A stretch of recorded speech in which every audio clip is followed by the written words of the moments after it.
on the 20th at Kololo so that we try to look at the new innovations, the new curriculum, and come on board. Thank you very much. Yes, I am.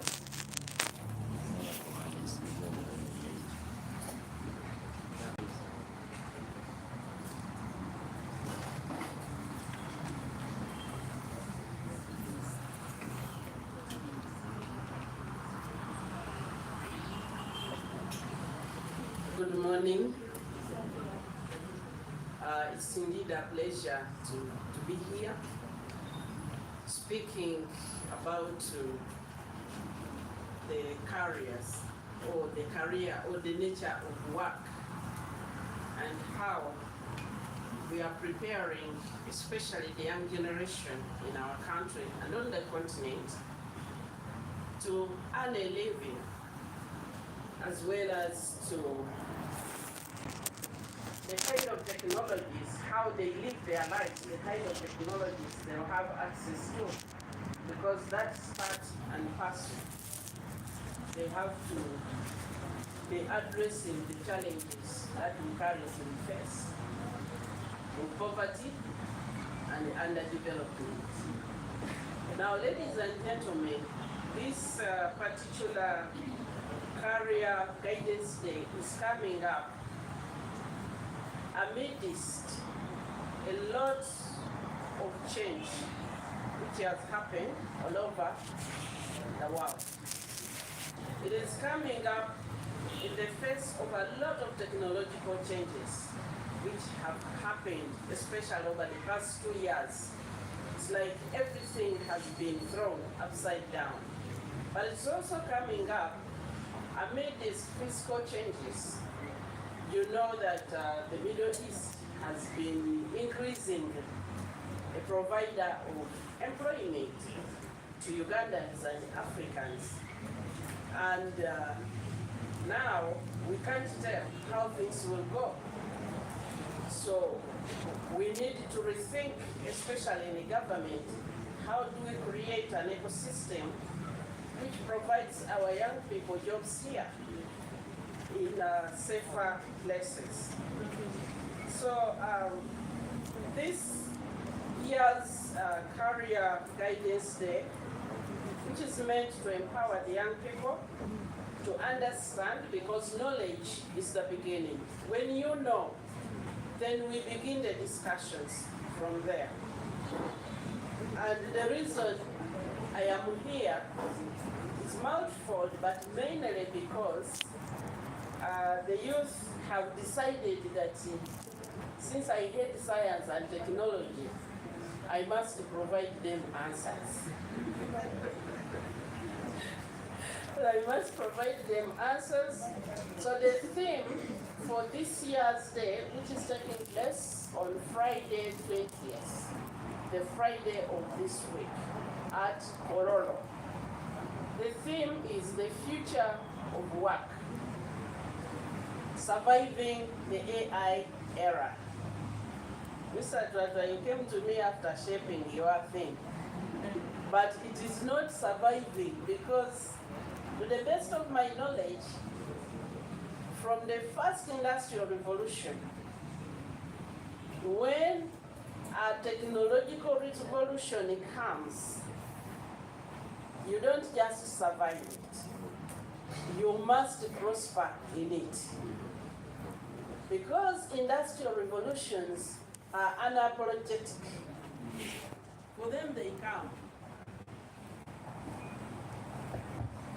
Industrial revolutions will come, whether you are ready or not. They just come like a tsunami. They don't apologize.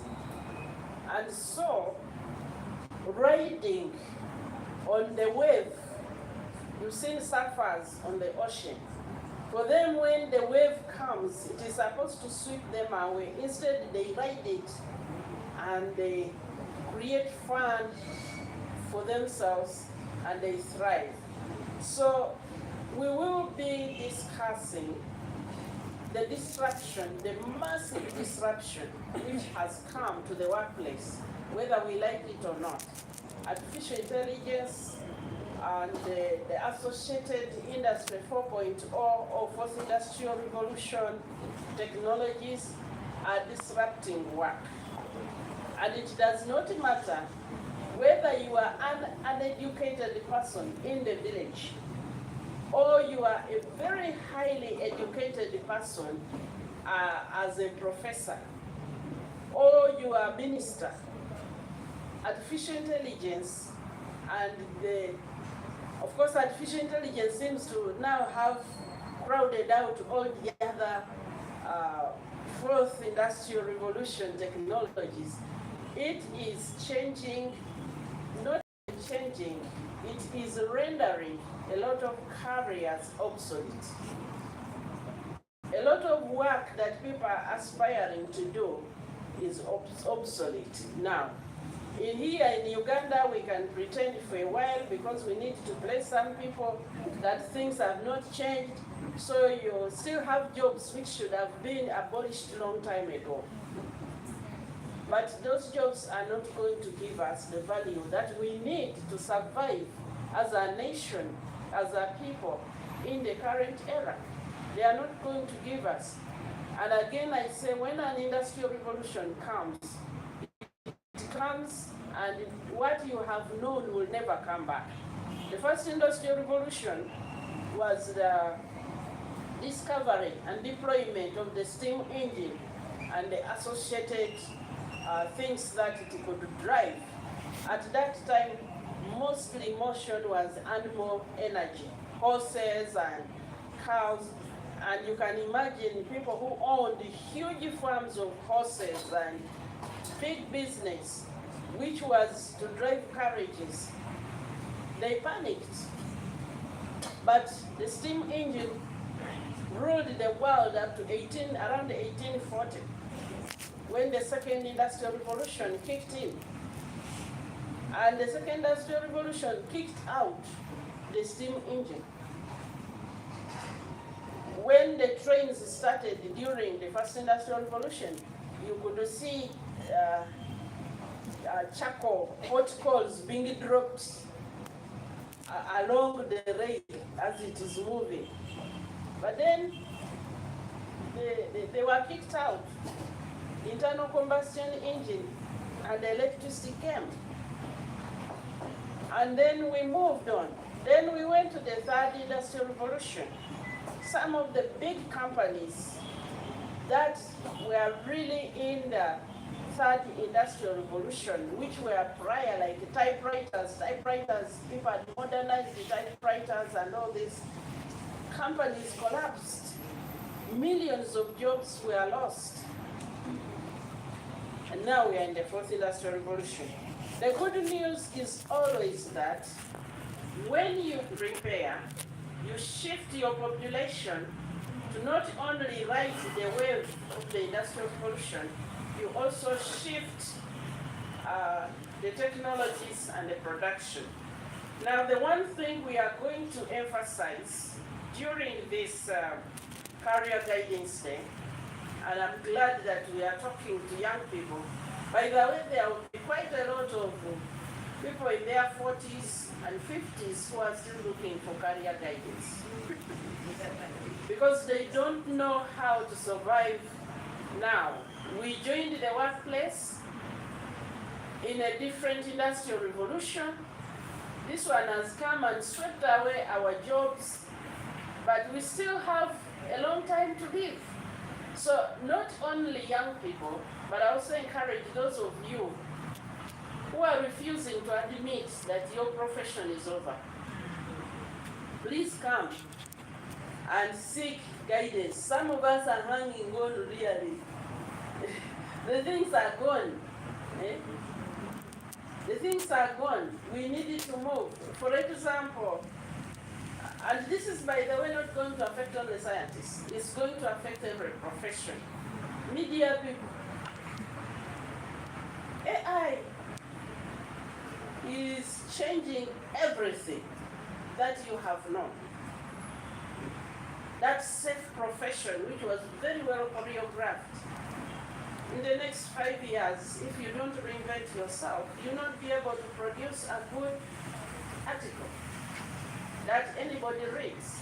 So all of us, this is our day that we should come for. And an industrial revolution is not just about use, it's a huge spectrum. As I lead science, I have packaged the professions which are associated into 6 different categories. The scientists who create knowledge for science. Many of us did science in the old times. Now we need the cutting edge of that science. Then there are technology developers who convert science knowledge into packages of technologies which solves challenges. There are the innovators who package technologies to solve problems. The technology is there, there is a solar panel there, but how do you make it create jobs? How do you make it solve man's problems? Now, as I move from my left, because I start with science on my left hand, and I move to economy on my right hand. From innovation, the next place is manufacturing. Please, we will be discussing what do you need to prepare in that segment. Millions and millions of people are going to be needed in manufacturing, and we do not have enough people in that segment. They range from engineers, innovators, to managers, and all sorts of things that many of us are not aware they exist. And so when you're training, you're not learning, you're not picking those skills. In fact, right now, that's one of my biggest problems. We can't find people with the relevant skills, yet we have educated people. So sometimes you even have to import people, and yet your own children here don't have the jobs. From there, we have to commercialize. Entrepreneurship is one of the most scarce skills in Uganda, Ministry of Education. Whatever we are doing, we need to look again at it. The book Entrepreneurship we are teaching is not helping the street entrepreneurship, which needs to be done. Actually, entrepreneurship is one of the most scarce skills right now among the young people. To take an idea and build around it, conceptualize around it, and take it through to grow. So please, whatever profession, whatever course you have learned, we will be discussing some of these things. So we need to commercialize. We need to build big businesses. What we have here are very many small, informal, waiting to die businesses. They are just waiting to die. How do we build these enduring businesses that the rest of the world is known for? You have a company which has been there for 200 years. For us, they can hardly survive the generation. They can't survive to the children. The parent works very hard, has the entrepreneurial skill, but the next generation, they are in the courts, they are selling. So that entrepreneurship, which builds generational enterprises. Please don't think that for you, you know, I'm already an engineer, I have my small job, so I don't want to come for the career guidance. I want to see all of us there, including people who are retiring. There are people who have retired. Really, our life expectancy is now very long. When you retire at 60, you still have 30 years to live. You still have our work in you. And now that you have accumulated all this experience, come and see what new opportunities are there. So on this day, we are giving you a press release. We're expecting the Ministry of Education working together with the Ministry of Science, together with very many partners who will be at Kololo. We are expecting the Fountain of Honor, His Excellency Yoweri Kaguta Museveni, Mukwano gw'abangi, he will be there.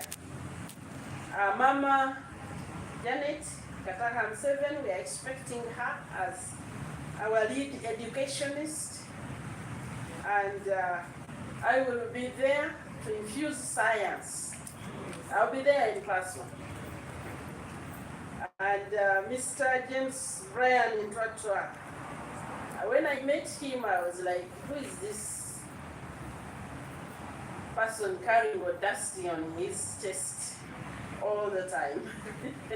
So we will be having a lot of interaction. Those of you young people who are questioning, you just finished year 6, what should you do? Actually, that's the right time for us to have our conversation. And there is enough for all of us to be interacting. I encourage all of us to show up and hold very lively discussions. Apart from the speeches on the platform, there are going to be centers where we'll be discussing different things. And don't miss, even if you did not study traditionally what is known as science, come and I show you how you can benefit from science. Because science is like a mother. You produce for everybody. And if you are not preparing yourself, we will reach with our vehicles there, and then we don't have people who know how to speak for them. We don't have people who know how to sell them. We don't have people who can keep for us the AI-related accounting. My friends, those of us in advanced careers, let us also get onto this. With that, I wish all of us once again to welcome every Ugandan who can make it to Kololo that day. Please come and let us have. There are some organizations also, you are involved in this but you haven't had yet. Please get on board so that we can begin to cultivate a very vibrant environment for work in our country, for God and my country. Thank you very much, my name is Sabi. This moment, you allow me to move with the microphone so that we get questions from colleagues in the media, and that calls that you stay on the podium so that we don't get more interruptions. Colleagues, we shouldn't exceed my question and people on the phone. Thank you. I'm Moses from BGS Finance. Can you give me some picture of Uganda after? My question is, you are empowering people to engage in science, most especially the youth. But how many have you been at least able to give them jobs? And we want to get the status of these youth that have been engaged in technology. And what you have talked about internet, the expensive, the internet in Uganda is so expensive. Though you cannot, if you want to promote science, you must use internet. But internet is so expensive in Uganda. So I would like to have those views. And you say you want to, how have you engaged these local people who tend to at least to do something about science, but they have not been empowered enough? What are you going to do for them? Good morning, ladies and gentlemen. I'm Joseph Kabana, I'm working with Uganda Catholic Television. To the Honorable Minister and an official from the Ministry of Education, how do you reconcile your appeal to Ugandans to adopt or to prepare for a work environment shaped by AI when our education system is still stuck with the traditional mode of teaching? People are taught how to find the volume of a code when it hardly correlates with real life.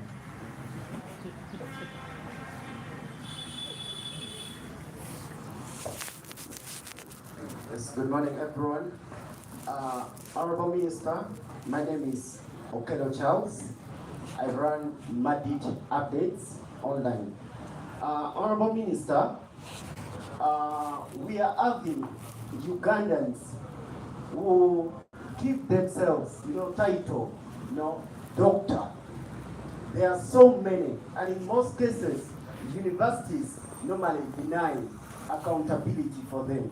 And because of this, Honorable Minister, we are seeing the numbers of proud men increase in the country. Honorable Minister, what do you have to say about this? Thank you. Honorable, you can respond to it. Well, I think that one of titles I will pass to the Minister of Education. Because at least in science, we don't award titles. If somebody qualified, then they have to go to the Minister of Education to give the title. So, and somebody from Minister of Education help me answer that. The question from BBS, how are we empowering the people down there? Let me start with that. Initially, science was seen as an ivory tower concept where only a few people had the right to touch it. Kankuwe mu Luganda, mu mulembe gwa Musenero nga minisita wa science, guno omulembe omusenero science tuludda avuddeyo mu university n'ayingira wansi. Era kati bw'osanga tulina abayiiya, omuntu nga teyamalako na kiifo naye nga tusobola okumuwagira magezi nga ekisooka waliwo science owaabo, waliwo ekigambo buzeeyi kyayogerako bulijjo nti mukole nga mukola n'ekibalo, naye abantu bunti twasobola okukozesa ne weebalira ekintu kyokola, ekintu ekyo ne kiba nga kikola ki kisobola okukolera buli omu. Kasita oba omanyiiko nga wakozesako UPE n'oyiga okugatta n'okuggyako at least enamba osobola okukozesa science oyo n'omanya nti ekintu kyenyingiddemu kijja kunzijjayo, kijja kuleeta ssente ze neetaaga. Abano abayiiya abalala naye nga kyayiyiza nga kyetaagamu bali abasomye science ennyo ne bakuguka, tuba tubagatta wamu ne baleeta amagezi. Bo baalina amagezi naye tebasobola kuyiiya. Ono yali tamanyi science oli naye kati ne tukuteeka awamu, era tulina kati companies nyingi ezivuddeyo nga zigatta amagezi ago olw'okuba nti zikyali nto naye zijja. So omuntu wa wansi tumulowoozaako, twagala akozese science amagezi ago okutetenkanya ennyingiza y'omu maka ge, akozese amagezi ago aleme okulunda enkoko ng'abajjajjaffe baazirundanga. Ne mumala emyaka 10 n'enkoko ku kyalo naye nga tezeeyongera, zijja ne zifa. Kati ebintu ebyo biba bikola ki? Bituyambako.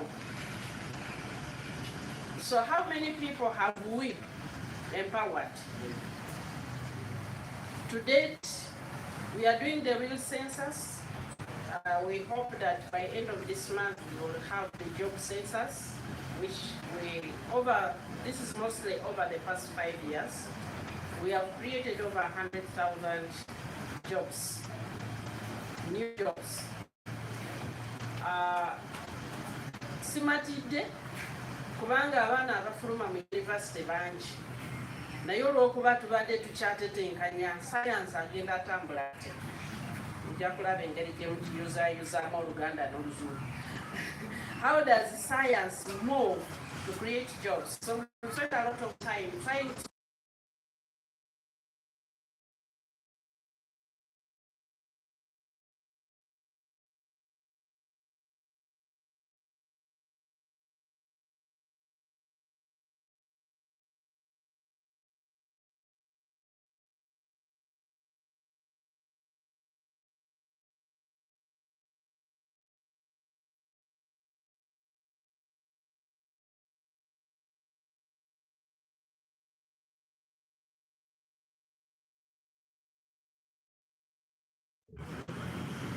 their engagement is going to be across the spectrum. We have seen science mostly in the consumer end.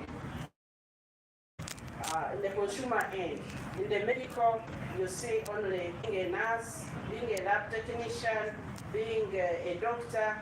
What if we are also making the medicines?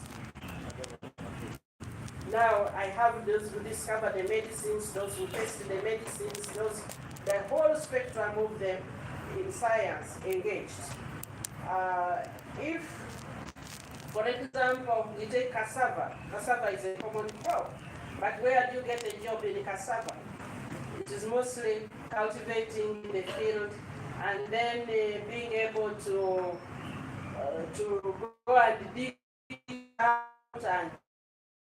But now we have set up a factory that's going to need so many people because we are making very high-end products from cassava. We are making glucose. Now that needs a lot more people. We are making maltose out of that. So by expanding the value chains, especially to include the end which adds value, that's where we are going to get most of our jobs. So I want to encourage the young people. Over the past 5 to 10 years, we have seen a drop in people enrolling in science. You know, it gives you better understanding if you have some knowledge. You have some knowledge. Even if I end up as an accountant, but I understand something about physics, then I'll be able to interpret that figure which I see. So science is going to drastically create jobs. We are building big factories. You've seen Chira Motors. I hope by within the next 2 years, more than triple the people who are there. We already have over 300.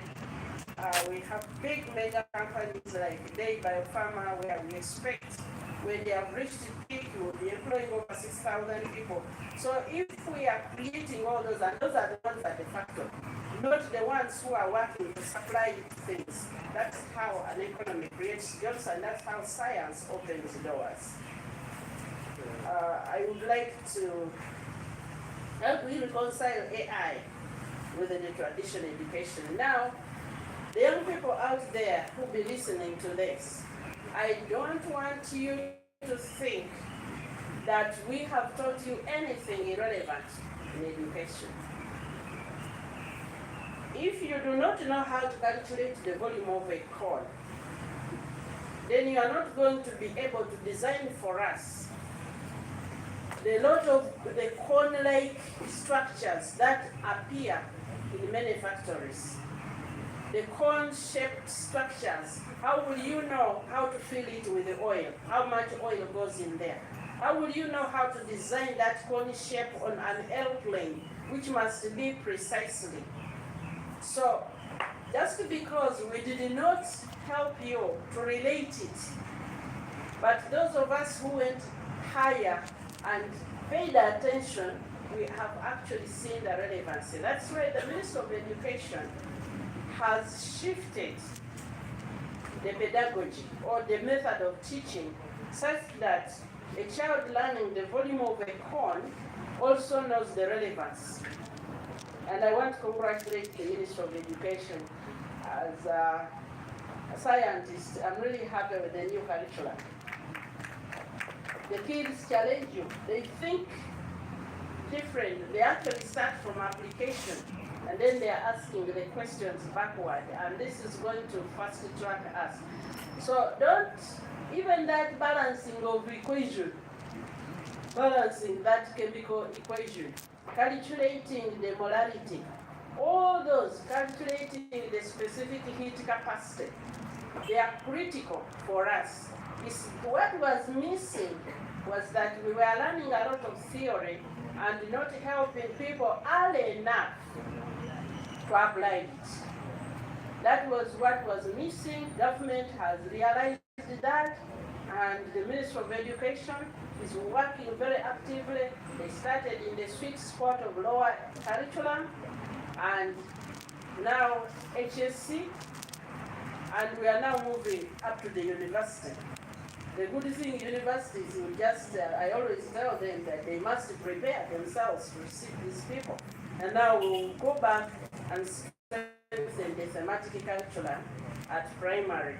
So our curriculum is actually quite good, but we did not link it to use. We did not link it to industry and the practical skills, how to use it, and we also didn't link it a lot to our own environment.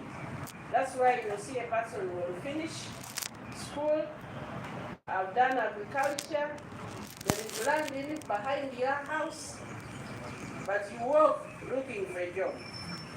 You can't translate this university knowledge into practical, and that is, government is killing that. The question of abetuma title, Minister of Education is going to answer that. That will remember what my bad name.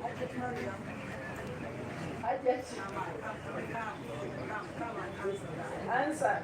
The people who are giving themselves titles, I'm also jealous, by the way, because we work too hard to get those titles. So, people who should be called the same title should work equally hard. Yeah, so that is my personal opinion. Let the government opinion come from the ministry. Yeah.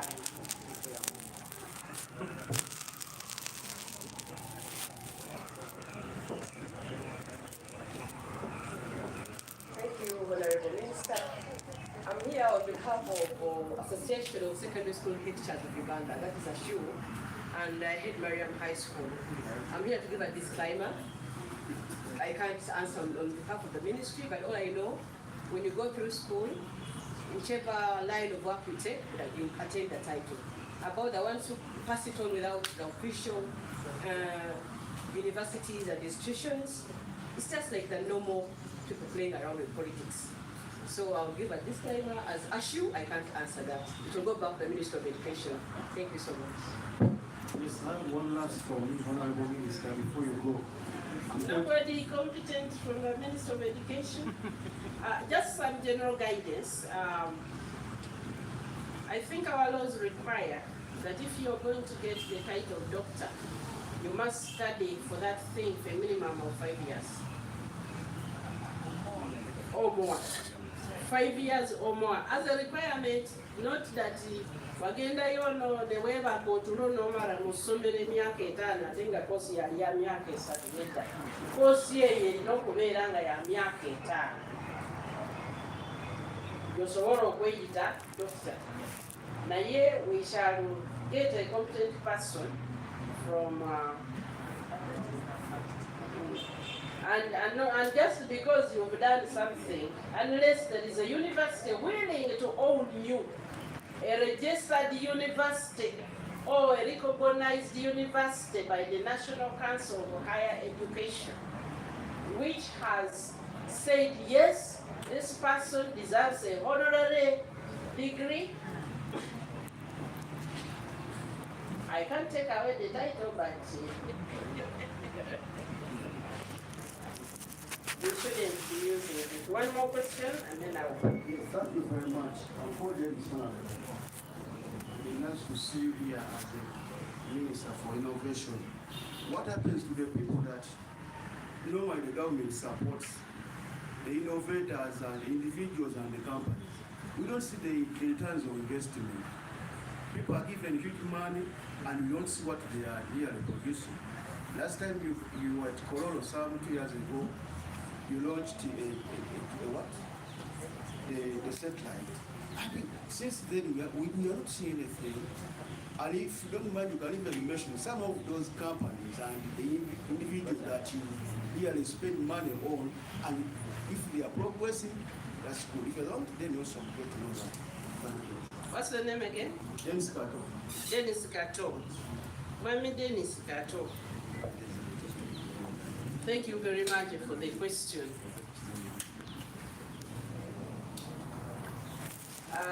Those days when I used to have a lot of time, and sometimes these days on a bit of TikTok when I'm trying to search for quick news, I come across clips of Nigerian movies. And one of the major things are mothers-in-law tormenting their daughters-in-law because they have not given them grandchildren. When you are investing in an innovation and you are expecting to see results, it's like you are investing in getting a wife pregnant and your results are going to be wives who are married. In between there is a period where the child is growing. So don't expect that everything that where we put in innovation tomorrow is going to show results. They are under incubation, they are growing, and they are coming. And if you see the first ones that were invested in, they have started showing results. So innovations take time.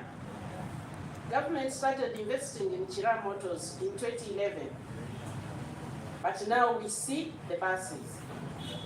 Ekizibu kyamwe timubanja mangu. Mubanja nnyo ki? Mangu. Okola innovation si kusiika kabalagala.